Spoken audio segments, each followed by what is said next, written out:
Key to getting the wheel up and off the ground, pull back nice and even with both arms just about to where your elbows lock while you're kicking down on the pedal on your power side.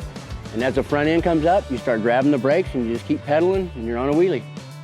The way I like to use my brakes on a wheelie is constantly. So as the front end comes up, I'm squeezing a little bit, and then once it's up, I'm basically digging in a little bit and kind of squeezing it there and riding at the same time. And as I feel comfortable, I'll let go of it a little bit. But then you got to keep bumping it to keep that brake check so that you don't end up looping out. I keep my brake lever really tight. There's no play in it at all. I'm 6'5" and 200 pounds, and I go over backwards real easy. So this is like a safety precaution. I'd rather have my brakes rubbing and not loop out. The bike setup I think that makes wheeling easier is have the seat tipped down so that when you're on a wheelie, it's flat. And then for me personally, you have to make the adjustments. Lift your seat up a little bit, drop it down. Lift it up. If it makes it harder, then put it back down. Same thing with the handlebars, forward and backward on the handlebars.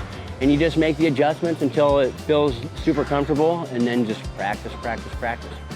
The way I lock into my balance point when I'm on a wheelie, it has a lot to do with where I'm sitting on the seat. If I'm sitting on the seat in just the right spot, I'm pretty much at the balance point there, and I just keep pedaling and keep hitting the brakes. The more you pedal, the more it pushes the bike backwards. You hit the brakes, it leans forward. So it's a combination of pedaling and brake modulation at the same time to kind of keep it in that little sweet spot.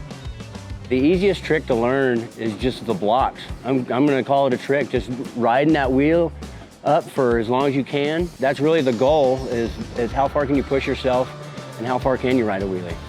So there you have it. Those are my wheelie tips. Get out there and practice. And just remember, you're gonna start out with the pops, you're gonna end up with the dips, after that comes the loops, and after the loops, you're on a wheelie. So it's 4 steps, pops, dips, loops, and then you got it. So get out there and practice and show us what you got.